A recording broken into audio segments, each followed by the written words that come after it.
Hi everybody and welcome. This is From This Corner TV and this is a brand new show. I'm Marilyn Dayton and I'm your host. And I'd like to introduce our co-host, Christopher Anino. Hello, Christopher. Hello. Hi, you guys in TV land. I'm back. It's been 6 years. Okay, for me, let's see, the 80s were 30 years ago? 80s were fun. Oh, a few years ago. I was 4 when that happened. Yes. Yes. But I'm going to call him Chris because you know what? I'm going to be calling him Chris anyway. Okay, that's all right. So here we are. This is a community, a very special community. For those of you that are watching on YouTube, we are located in southeastern Connecticut, and we're very proud of it. And we love our community, and our community is full of interesting people with a lot of very interesting, diverse subjects that we're going to bring them on our show. Yes, especially skills and different approaches and different ways of life. And the primary thing is to highlight the positive and not the negative in our local community. And as you can tell, the two of us, we know each other pretty well. Yeah. We do a few events together and that kind of thing, and we're good friends. Very good friends. And both of us like to have fun, okay? So this is not going to be your normal show. No, we don't want that. This is going to be fun. It's fun. And we're going to be bringing people on that are going to be talking about healthy living. Talking. And yes, talking and showing different ways of living. And we're also going to be having, in this community of southeastern Connecticut, and actually eastern Connecticut, I'm going to say, we have some very hardworking service organizations, and we're going to be having them on too. And towards the end of the show, I'm going to give you a list of the upcoming shows, and also a list of events that are going to be happening in the community. Now, Chris, we've got a couple of minutes here. Yeah. You said that you used to have a TV show. Oh, yeah, yeah. Yeah, tell me, oh, wait a minute, there's something different about you today. What is it? What's missing? What is it that's missing? You look different. What do you mean? Come on, come on. What? What's going on? You look different. My glasses.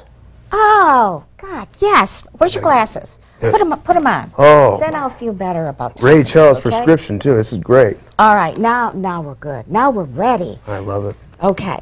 So what show was it that you used to have? I had a show called Typecasting. It was a show about people with disabilities and how they overcame them. And we had a great following. Joan Jett and the Blackhearts actually let us use the song Don't Surrender for the opening and closing credits. And we interviewed Stan Lee, the creator of Spider-Man and the Hulk. We interviewed, let's see, who else? We interviewed Lego. We interviewed a lot of organizations, and you know, we learned so much about different disabilities. But what I found out was, in society, we're all disabled. We all have something, and having a disability really doesn't make you any different than anyone else. And you know what? You're right. We're not all perfect. Even if sometimes we like to think we are, but that's okay. You know what? We're going to take a little short break here because we've got some very important guests on coming in. And so we'll be right back in about a minute or so.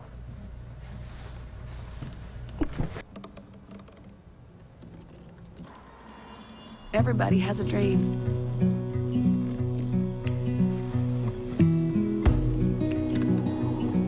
Mine was to see the ocean. And with a little help,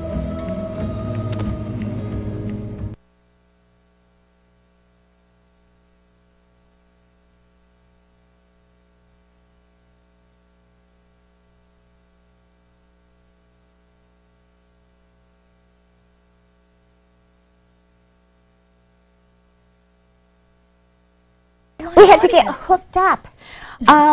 We're back, right? Okay. I would like to introduce you to some very, very special people that we have here with us today. This is Mary DeVigia, whom I've known since August the 1st. Well, officially, I met you a little bit before that. That's correct. And she is the executive director for the Terry Broder Breast Cancer Foundation. And she also has her own business, Mary D. Events, and That's she correct. does a great job. We just had a party, and she was wonderful. We're going to talk a little bit more about that in a second. We also have Dawn Swope. Now, Dawn is a holistic health, and she's got quite a story to tell herself. This is a woman who works on being fit, Yes. a woman who takes very good care of herself, unlike myself, but I'm working on that. And this is also a young lady that I'm going to ask to be the hostess in case, well, you know how it goes. You get a cold, you don't want to come on and go, pardon me, on the air. It's not very nice. It's kind of rude. So Dawn is going to be my host to sit in for me when I'm not able to make it. You got to have a plan B for everything in life, right? This is true. And also, Dawn is a breast cancer survivor, so this is a good combination for talking about. So, let's talk about the Terry Broder Breast Cancer Foundation. One of my favorite subjects to talk about. The Terry Broder Breast Cancer Foundation is a dynamic foundation. Many of the viewers may have known of it by participating in our yearly walk that takes place the first Saturday in October of every year. It is a marathon walk, and people who sign up for it, the walkers, fundraise, and all of that fundraising dollars goes to breast cancer research. The foundation is unique and dynamic in that 100% of gross fundraising dollars is directed 100% to breast cancer research. And we have an advisory board that goes out and finds grant applicants and pick really dynamic, young, up-and-coming, cutting-edge researchers. It is our goal and our passion and our drive to see the day where breast cancer is eradicated. And so that's what we work towards. And the interesting thing is, and it's common sense, that if you find a cure for one cancer, doesn't it make sense that that means that you're going to be that much closer to finding a cure for other kinds of cancers? So I think this is the most important thing that's going on right now. But you know, you can have fun while you're raising funds, not just to go out and walk or to hand out the water or to wear a pink tutu and cheer people on, but you can have events during the year. And this year, this foundation is having more events than I think they've ever had before. You know, the foundation is really wonderful in that it is driven by the community and volunteer-based. And with that, people from all across this region really campaign for us, and they do all types of fundraising events. There's volleyball tournaments in the summertime, there's pig roasts, and last Friday, we did a Valentine's Day dance. On Valentine's Day, no better day to do a fundraiser than Valentine's Day. And it was wonderful. We had over 124 people, raised almost $9,000 directly to breast cancer research. So we're excited about that. It was, February starts off our fiscal year. So it was a great start for what I believe and the foundation believes will be a really super dynamic year. And I was there, and I danced. Oh my God. I danced. I couldn't move the next day, but I had such a great time. And this young lady is so clever. I loved the centerpieces. Necessity becomes the mother of invention. Yes, yes.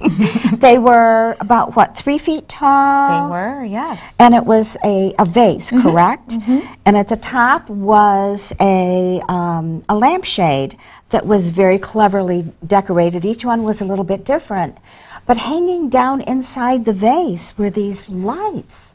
And it was just so cool that actually I was at the Bridal Expo a few days later, and I happened to be working at the table for the foundation, And we had 2 of those, and people were coming by and they were saying, wow, that is so cool. How'd you make that? And at the Valentine's Day event, there were people that actually took the shades off and put them on their heads. But you know, that happens at every party, and that's okay.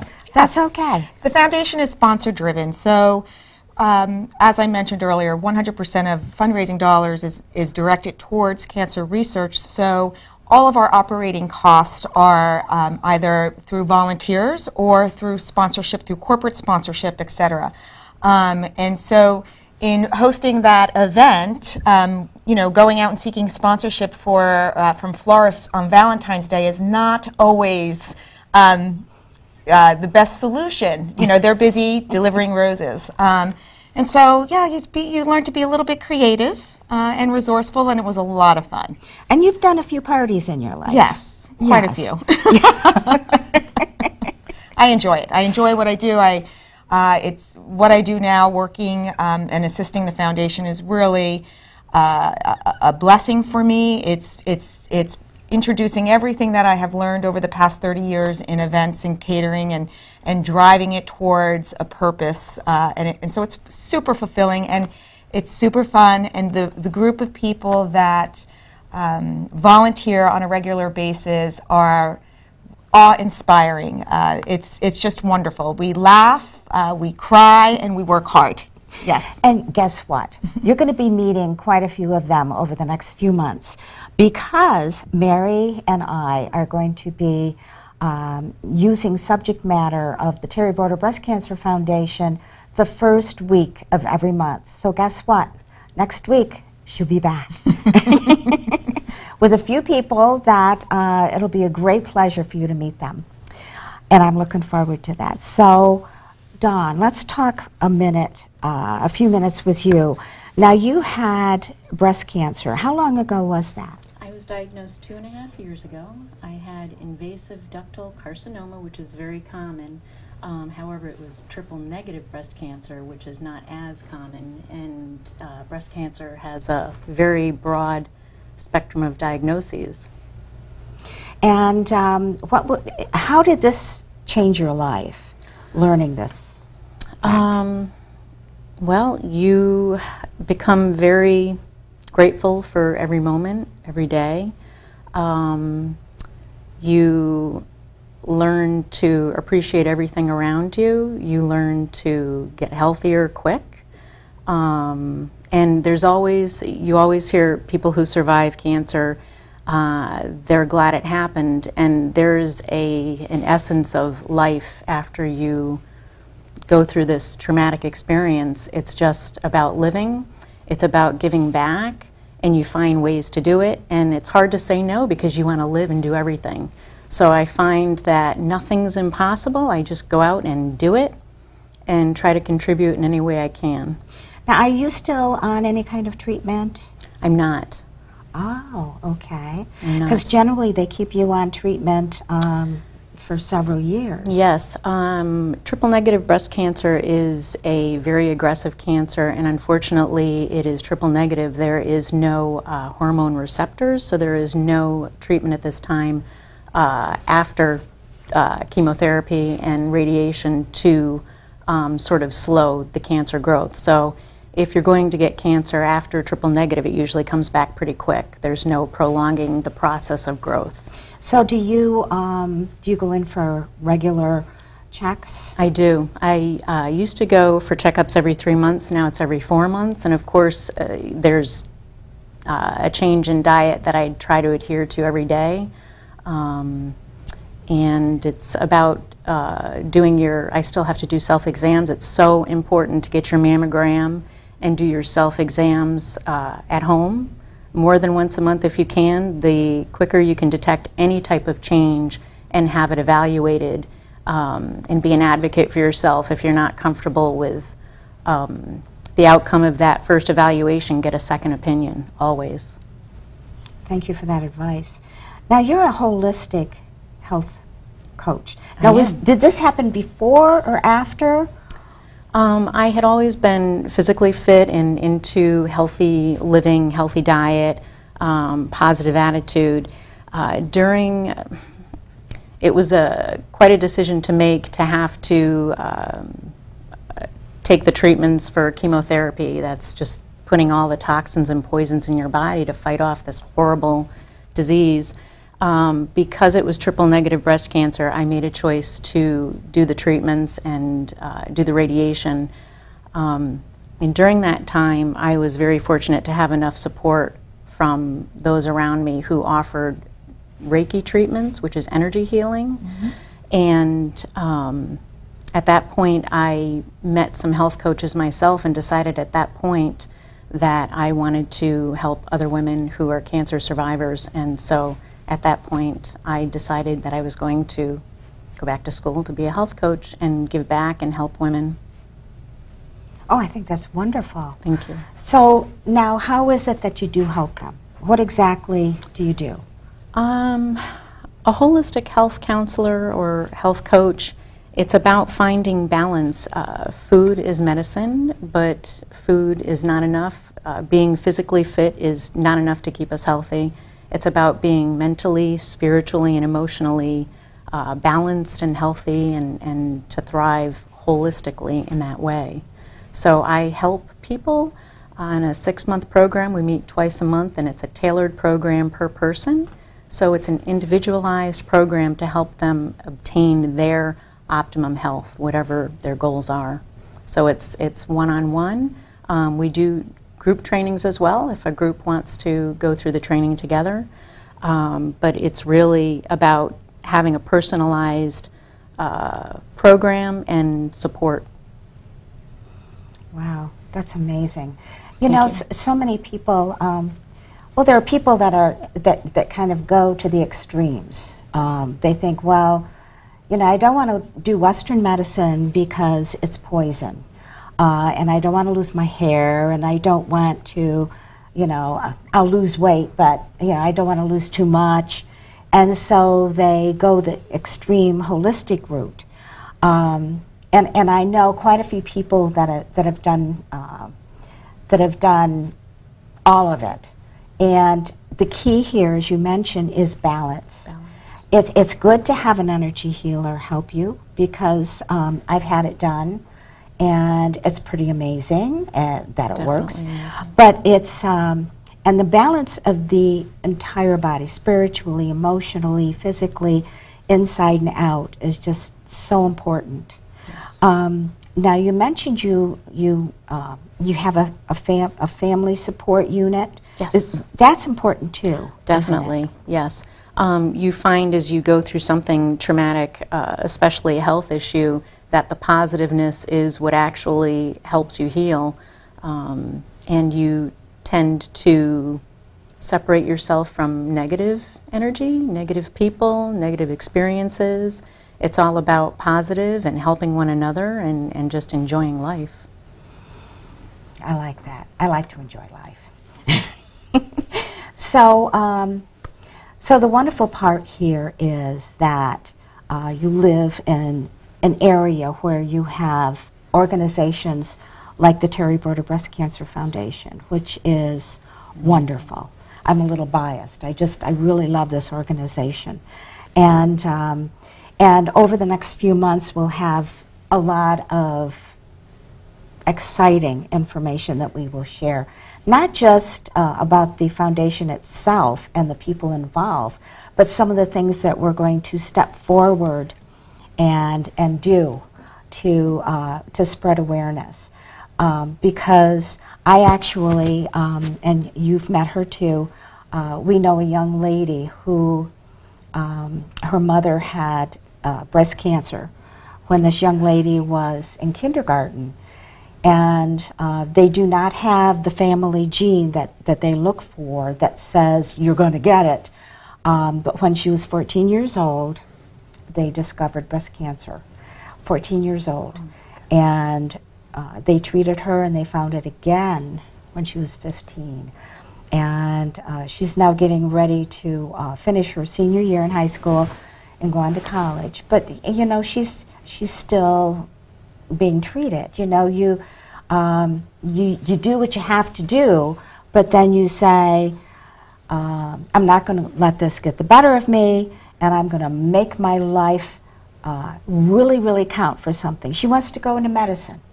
And it's, you know, it does kind of change your life. And you know what? We all know someone who currently has cancer, who has had cancer, and especially breast cancer. It seems like, as a matter of fact, I'm going to do something that I was going to do a little bit later in the show. I'm going to do this very quick did you know, which I think is very important. Statistics speak very loudly. And I would just like to quickly say that 1 in 8 U.S. women will develop invasive breast cancer over the course of her lifetime. That's a little bit scary. And as we were just talking about, it really doesn't matter what age you are anymore. Oh my goodness. Every year there are over 200,000 new cases of invasive breast cancer in the U.S., and over 2,000 new cases diagnosed are men. Over 35,000 women in the U.S. die from breast cancer each year. And of course, these are very general numbers. Connecticut has the second highest incidence of breast cancer in the nation.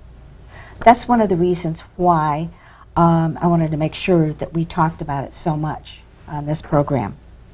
And, of course, Terry Broder Breast Cancer Foundation donates 100%.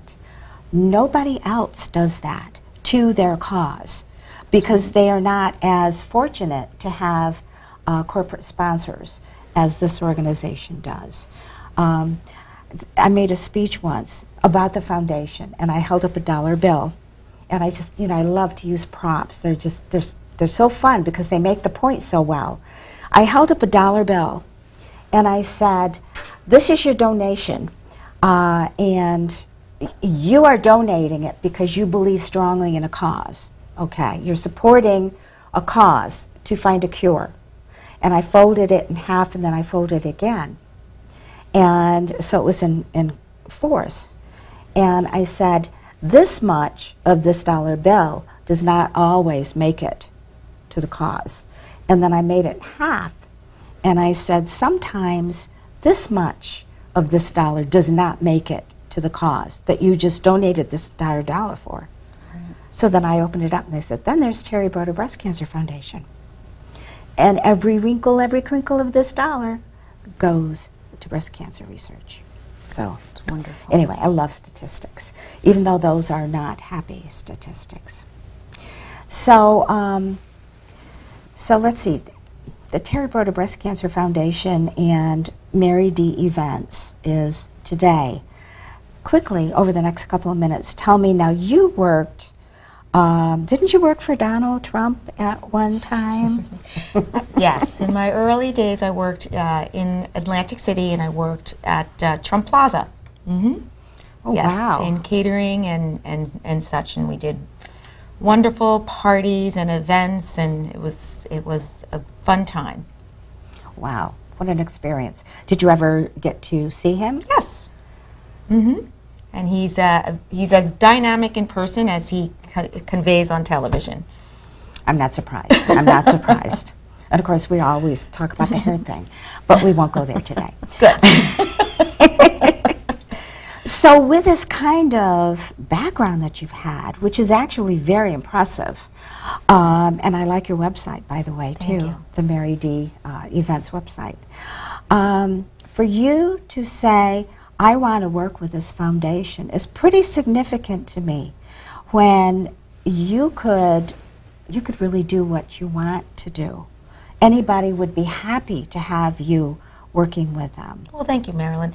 As Dawn mentioned, it's about giving back and being a part of something that's larger than yourself and larger than your abilities and capabilities.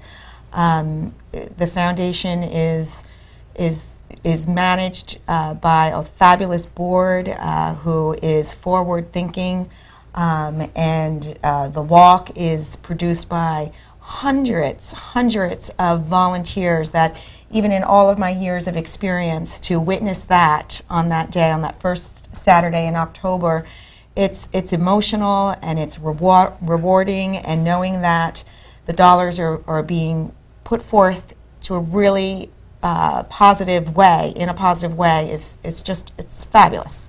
It's an honor to be part of it.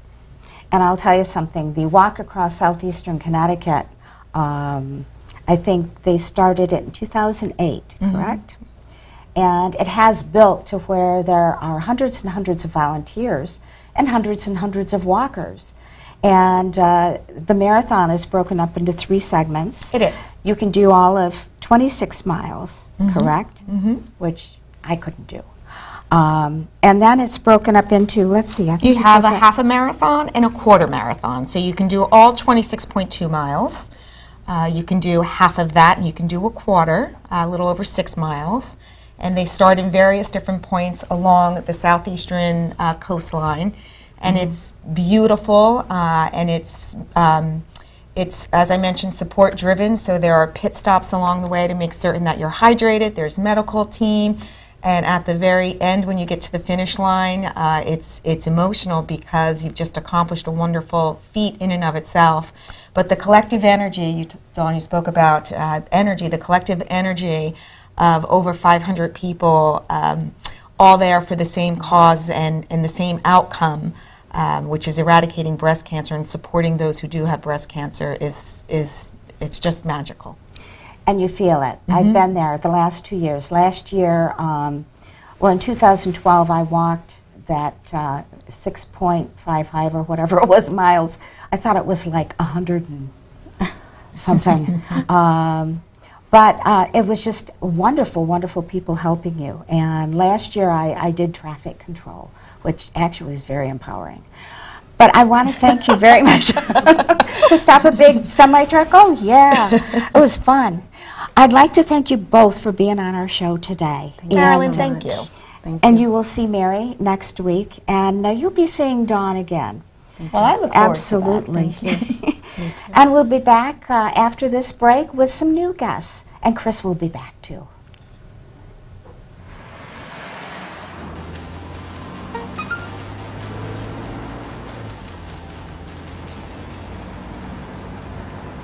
The average text takes your eyes off the road for nearly 5 seconds.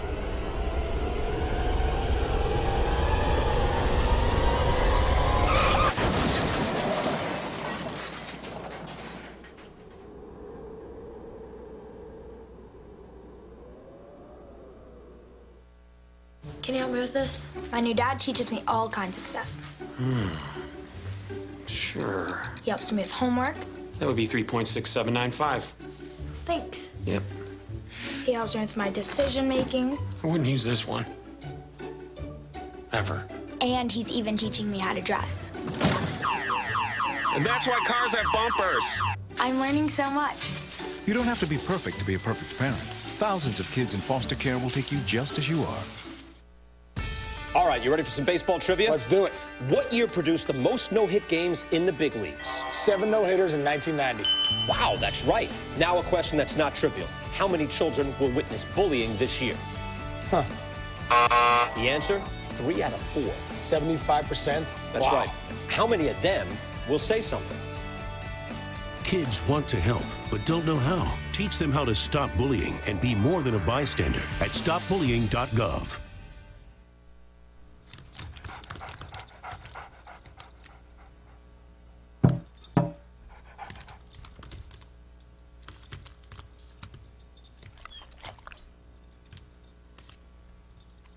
There's a shelter pet who wants to meet you. Meet one today. Visit theshelterpetproject.org. Adopt. And we're back. I'm glad you could join us for our second half. Some of our shows will have the same guests on for the entire hour. Because this is our pilot show, we wanted to give you an idea of the type of people and the type of subject matter that we're going to bring to you on this show. It's a wide variety, and I'll give you a little bit more detail shortly. So we're kind of scrambling around in chairs and microphones, and we've got some very interesting people here for you this afternoon. And Chris is back. Hey guys. How And are his you? glasses are on his head. We got the so I know- Sinister Six here. It's great. I like it. That's great. Yeah. So I'm going to start from the left, okay, and introduce our guests. This is Kimberly and Derek. Did I pronounce it Brito? Brito. Brito? Yes. Brito. Okay. You are in global wellness. Yes. Global correct? Health and wellness. Yes. Global health and wellness, which fits in very well with our themes of living healthy and staying fit. I saw the picture on Facebook of the mighty muscle man that you posted today. That was interesting. Sorry you missed that. So we'll talk to you in just a second. Chris, why don't you go ahead and introduce your guests? Okay, cool. So I'm going to have a segment called Bone Crunching Sports. I'm going to talk about different types of sports that you don't really normally see, like, roller derby. So with me, to my right, you got Pina Colada, and you got the Dirty Olive. And they're both from Shoreline Roller Derby, and they're both the toughest and meanest and nicest girls you're ever going to meet. Welcome to the show, guys. Thank you, Chris. Well, I just found out something about these two young ladies, and I also found out something about Shoreline Roller Derby. These are ladies, yes, they go out and they roll around on the rink and they elbow each other and they knock each other down. But during the day, they do other things, like they're lawyers, they're teachers, and I just learned that our Pina Colada, I love it. Sounds like a drink I enjoy. But anyway, you work with 2-year-olds. Yes, I do. I teach toddlers, and I am also a full-time student. Wow. See? It's really interesting. And you are, okay, now, Dirty Olive. Dirty Olive. Okay, there's a story there. We may get to that in a minute. Now, you work with the elderly? I do. I work at a retirement community with the elderly. And well, they've got both ends covered, don't they? Which is, I think it's really cool. That is very nice. Yeah. And one other thing I want to put in here about, and I don't mean to hog the show, but it's important. Yes. Shoreline Roller Derby works with a lot of charities and do a lot of charitable events to help raise funds for very worthy causes. And it's also a 501c3, if I'm not mistaken. Yep. We are a nonprofit. Yeah, so they're a 501c3 themselves. So. And that's really good. Something else. Yeah. So I'm going to switch back over here, drive our camera person crazy, and let's talk to Kimberly and Derek here for a minute. Now, do I understand correctly that you used to be in the penal correction industry? Yes. I actually retired from working in the correctional industry. You can legally call it that. Most people don't know it's a publicly traded entity. Yeah. When they say correctional industries, they mean it. But anyway, my 20 years was very interesting, and I would say that as a student of life, that was a 20-year education. Can you just kind of give us a couple of examples of what you mean? Well, you meet all walks of life, every spectrum of society, and you get a sense of understanding how much humanity is wasted behind bars. And when you really look at some of the crimes that people, in some cases, end up getting decades or,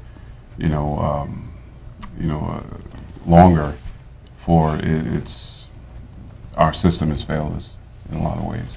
But there, on the other hand, are people who deserve to stay there and never get out. So you get both. But it was an experience. I think it's prepared me for what God has in store for me for the rest of my life. And we're going to talk to that topic in just a second. Kimberly, now you... Hi, Marilyn. Hi. She's so happy. How you doing? Hi, Kimberly. Well, Kimberly is always smiling. She's always smiling. I met you, 3 or 4 years ago, and the first thing I noticed was that you just had this wonderful, wide open, happy smile that was, you know, very charismatic, and it drew me to you, so that I remembered you when we met again recently. Welcome to my world. So now, Kimberly, global wellness is a term that we're going to explain in just a second, but there is more to that with you, with Reiki. Reiki. Okay, sure, and I think it ties into what you were talking about in the first half with Dawn and the mind, body, and spirit connection. Absolutely. They're integral in everything, and I think that we recognize that as students of life, our group, when we talk together, the synergy that mind, body, and spirit connection is, it just is a thread that runs through all facets of our lives. And you practice Reiki? I am a Reiki master teacher, and I practice daily for myself, and I practice on clients, and I even was called to a nursing home just yesterday, and it was the most incredible experience. I walked out on clouds. A terminally ill lady that I treated, and her children told me that they've lost her about 17 times in the last couple weeks, and just the night before they thought they were going to lose her, and she just said, "Oh, I feel peace," and that's what she wanted. Yeah. She just wanted peace. So, and then there's the intuitive and empathic parts of myself, which are outside of Reiki.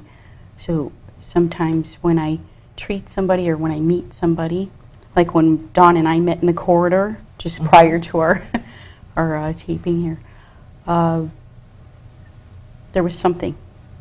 I was talking to my Dawn, there's something, we got to keep talking here. I've got something and it's coming in, and I'm going to just share with you a little bit. And then if it resonates with the person, wonderful. Something I might want to add, though, you two and also a couple others are part of a group called the Students of Life, which is part of the Bone Crunching Sports. It's a group of exclusive individuals that kind of practice and preach the same thing that Kimberly has just spoken about right there. And but continue. I'm sorry, I just want to add that. Well, no, that's important because the synergy is there. We're all also a part of Team 911. Yeah, that's right. Yes. And Team 911, we all believe in the power of courage, strength, and hope. And that kind of is the aura that is going to be a part of this program. And I even think that you're going to be able to feel it through the cameras. Absolutely. Because Absolutely. it can be energy can be very strong. We're surrounded by energy. We are energy. We are. Everything on this earth is energy. The earth is energy. So it makes sense. And I'm not going to mention the butterfly effect because that's so overused, but it's true. You put energy out, positive energy. I don't like the negative energy. I stay away from that. A lot of us do, like Dawn was talking. You put energy out there, or a need for energy, and it's an amazing thing how it works. And I've experienced that myself, and I know a lot of people. And you're going to meet a lot of them on this show. And thank you for sharing that. That must have been, I mean, it gives me goosebumps just it really thinking does. about what you experienced last night. And being able to help someone and have her feel it, and have her family who's been going through all this pain of continually losing her, having her come back, losing her, that is so painful. You must have just floated out of there. Literally, literally. You just feel like you've just been, you've been used for a great purpose. That's the way I feel, because I'm going to put my own, as you describe me, I don't know if I've ever heard that description, to be open. You open yourself to a lot of things, so you you know, you learn to take care of yourself a little bit better too, because then later in the afternoon I wanted to withdraw. I wanted to do some writing, and came up with even more insights for that lady today. So I had to call her family, and I said, I've got something else. Please call me back. Wow, that's very special. It's incredible. That's really special. And you know, there's something additionally special about this gentleman right here. He has a wonderful eye with his camera and has beautiful photography. You don't do it too much anymore. Well, you know, initially it was more of a hobby, and it shocked me one day when a friend of mine, lifelong friend, we must have discovered each other when we were in our early teens, and there's a story behind that relationship as well. Apparently, his mom was dating my uncle, my mother's older brother, and my uncle unfortunately lost his life in the military, so they never got married, and that was prior to children. So had they been married, this young man would have been my cousin. Oh my goodness. And we ended up meeting anyway and becoming the best of friends. But long story short is he showed me a picture one day, and I had remembered taking that picture, and he said to me, yeah, you always had a camera with you.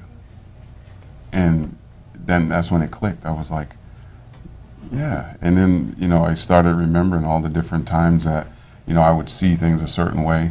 And, you know, and I'm not a professional photographer. I'm just somebody who, I see something a certain way, and it just appeals to me, so I take it. And then when I see the finished product, I'm like, wow, I took that.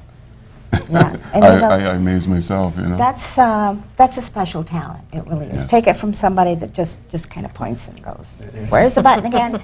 and I'm a marketing person. We're supposed to know that. That's neither here nor there. Yes. Your global wellness subject, we're going to talk about at a future show, and we're going to take more time about that. Okay. Yes. Yes. And these are two very interesting people, and I'm looking forward to having you back on the show. Thank you. And they also are part of our production team, idea people, to keep us on track with the right people. The latest trends. It's great. Yes. Don't get out So much, What's trending, huh? What's trending? So now I'm going to turn it over to the crazy guy here on my right. Love you, though. Ooh, that's scratchy. I know. Okay. And let's talk to the girls a little bit more. All right. So with Shoreline Roller Derby here, Pena Colada and Dirty Olive. You guys are both on the travel team, the Salty Broads. Am I correct? Yes, you are. With Shoreline Roller Derby. Now, Pena, you're a 3-year veteran. And you're the current captain on the Salty Broads? I am current captain of the Salty Broads. I also do a lot of coaching for the league as well. Very good. Nice. In a nutshell, what's the history of Shoreline Roller Derby? Shoreline Roller Derby, as long as I've been a part of it, has always been a very lively group of girls. We reach out to the community. We do a lot for charity, a lot for fundraising. And we actually put a lot of money into playing something that we enjoy.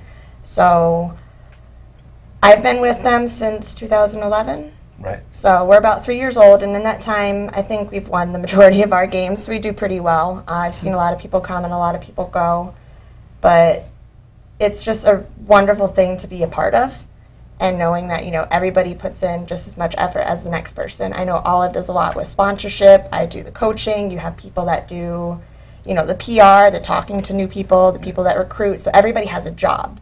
So we're a community within ourselves. It's like a little family. We are a very big family. Run by women and owned by women. So Good, good. Now, you're the league itself, Shoreline. You skate at Galaxy Roller Rink. Yes. And you're in the WIFTA. Can you explain that a little bit? WIFTA stands for Women's Flat Track Derby Association. Right. So you know how football has the NHL or basketball has the NBA. NFL, sorry. I'm thinking hockey. It's okay. USA, Canada.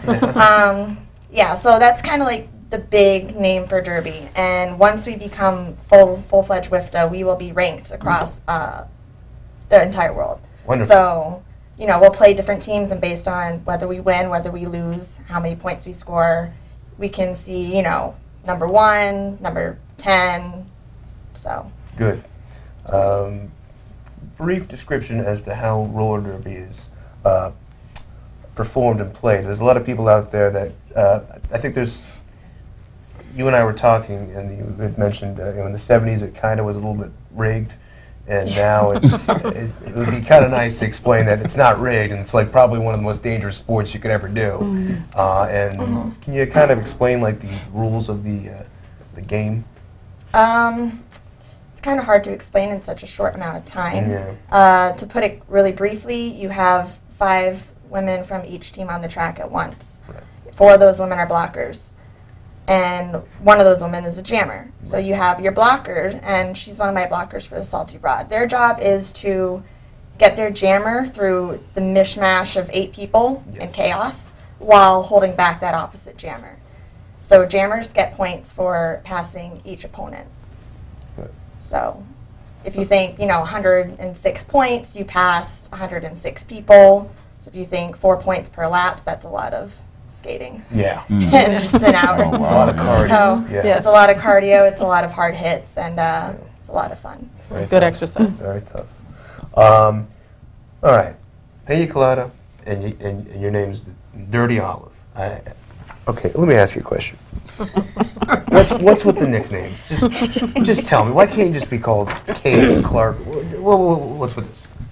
It's got to be entertaining as well. So why is it like tradition? You have to have a nickname? Yeah, I think it is kind of tradition. You just can't ever be called since Jill? the 70s, everybody's always had like that derby persona, and it's kind of fun because you get to be somebody that you're not. Myself, being a full-time student, I take care of 2-year-olds for a living. I teach. Pina colada is kind of like my alter ego. So like I'm a sweet, caring individual outside of derby, but once I hit that track, everybody knows me by Pain. They don't That's even what we call call me our my full Pain. name. They call me Pain. Call her Pain. So, I mean, there's this whole controversy about it being considered a real sport and being asked to be in the Olympics eventually. Right. So there's a lot of teams out there that do go by their last names, but for derby's sake, I'd probably just keep my keep up with tradition. Keep it fun. Where did you get yours? Well, Olive Garden? No. I actually drink Dirty Olive, like 30 martinis. Oh, so, and it's made out of olive juice. Olive So, juice, all right. Dirty Olive. Oh, And makes actually, my sense. niece came up with that. Oh, she did? Yeah. Oh, that's nice. Yeah. Niece is of age of drinking, right? Of course. Okay, good. Shaken, not stirred. Just making sure. All right, so let's talk a little bit about the travel teams. Okay. Salty Broads. And why don't you explain a few other teams that they got out there? For Shoreline or for other teams? Shoreline and maybe Southeastern Connecticut or Connecticut. Okay, so let's just start with Connecticut. In Connecticut, you have the Salty Broads. We're Southeastern. Okay. You have the Hartford Whalers out of Hartford. You have Sabotage, Stepford Sabotage out of, I believe they're out of New Haven. Yep. Out of New Haven. And then the closest one is Providence in Rhode Island. So just within Connecticut, Rhode Island, there's 4 teams. And we all compete against each other regularly. But we also travel. I mean, we go to New York, Maine, Vermont. You travel the circuit. Yep. Now, Dirty Olive, you're a rookie. Right? Now, explain this process here, because apparently you start off your fresh meat, and then how does this happen here? Well, as fresh meat, you know, you're learning the sport. Yeah. You know, you're learning certain things. But with WIFTA, you actually have to pass certain assessments to actually start playing. So once you pass those assessments and you actually start to play, you then become a rookie. You hear that, folks? You got to try out for this stuff. It's a real sport. I'm ready. Got to tell them. Sometimes they don't listen. Well, we're looking for girls, so. It's not always true, though. Why don't you explain the recruiting? You guys are recruiting, right? We are always recruiting. Always recruiting. Yep. And actually on Tuesdays at 8:30, you come to Galaxy and watch us practice and see what it's all about. And not just for Derby girls, we're also looking for referees and non-skating officials. That's wonderful. But it's They excellent. get cool names, too. Yeah. They do? That's nice. It's a fundraiser. and when this airs, it already happened. So sorry, but why don't we talk about it? You had to laugh, you know. I was getting serious about this fundraiser. You know, that was good. It's okay. It is really serious though. It's one of the girls I'm actually really good friends with. She started skating at the same time I started. She was actually one of the main people that helped put this league together. When we started, we were about 30-40 girls, and it kind of started from the ground up. Fun Size Fury. She's been skating with us since 2011. She was on the Salty Broad. She has been an active member in a lot of other teams as well. She does a lot for the league, and this past home season, she incurred an injury that broke her neck. She's never going to be able to skate again.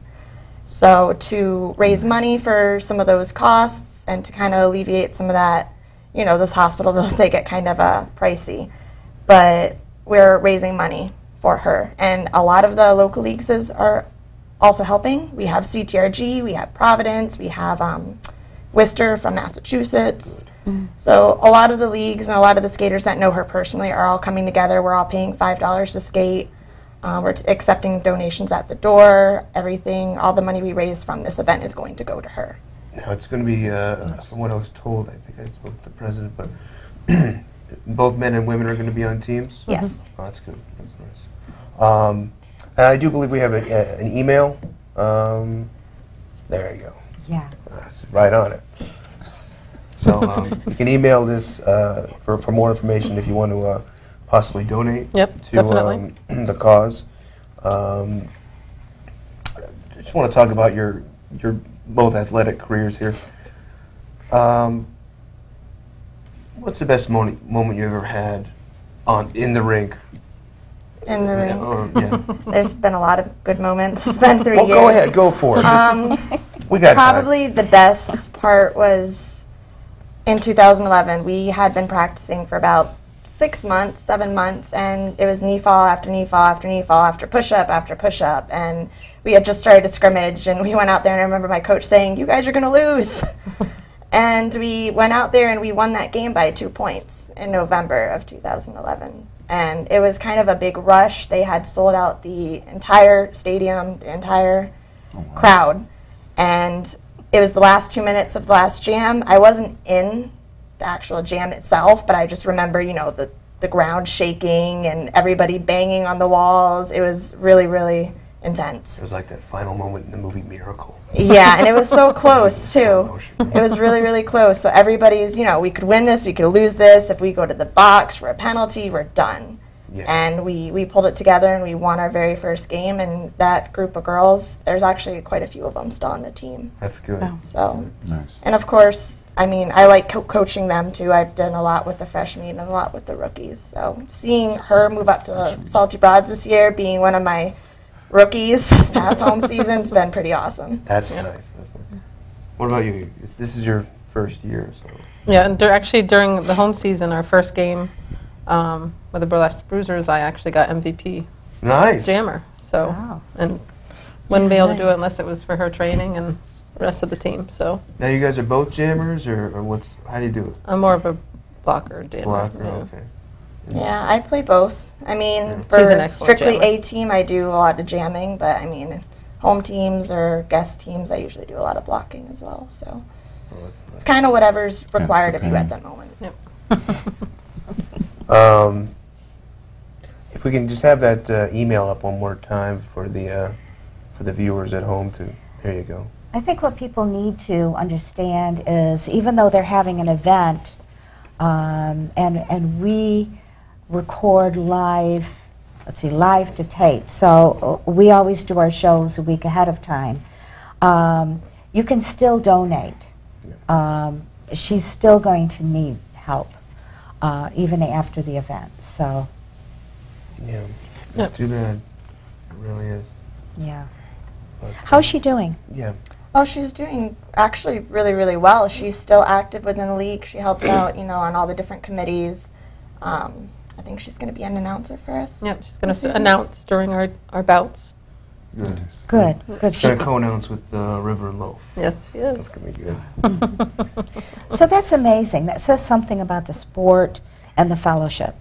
although they should call it the girl ship, is that even though she's unable to skate anymore, she's still so committed that that she wants to still be a part of it. That says a lot for that sport. So, well, I've got some announcements Go to ahead, make take the ball. at the back end I'm a lot of of our questions show. anyway, so. Okay.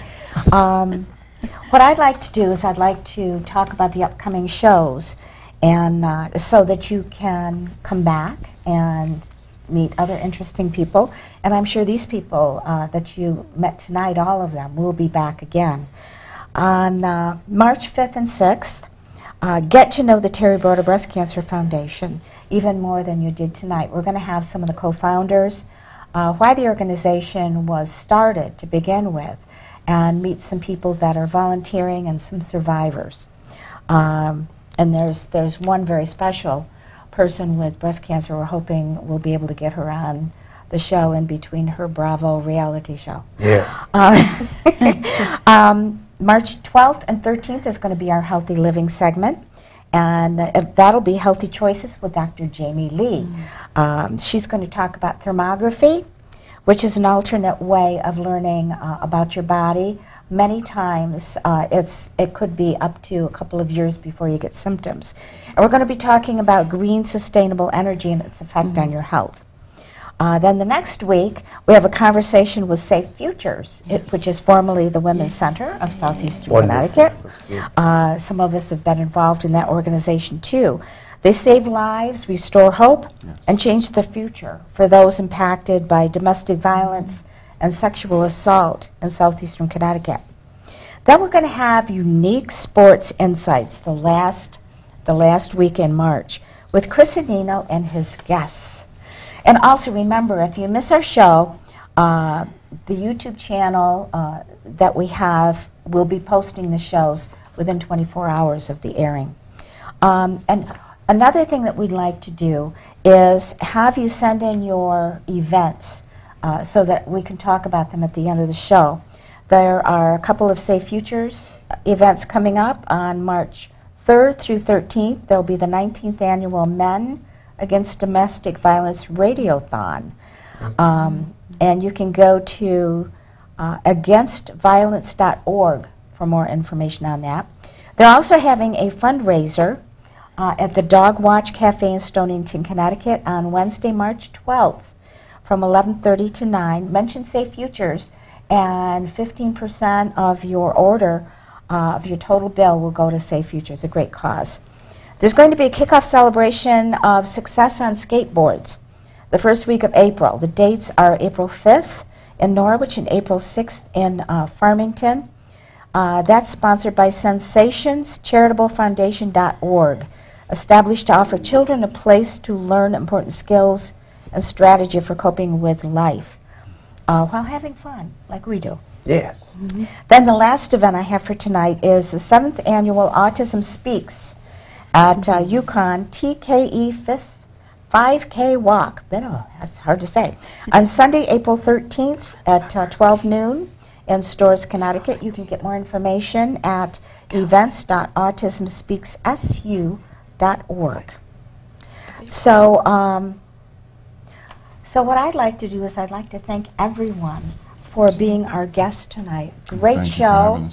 It was our first show, and we were just very excited about it. And remember to check out the Galaxy Roller Rink. They're going to have their Shoreline April 19th, their first bout. Just wanted to throw that in there. Fantastic. Sorry. And also, after every one of our shows, we have a meet and greet. We'd like to ask you for your ideas, and we all meet at Froyo World in Mystic, Connecticut. So I'd like to thank my partner here, Chris, for being Chris. Thanks. With or without the glasses. Thanks for joining us. We'll see you next week.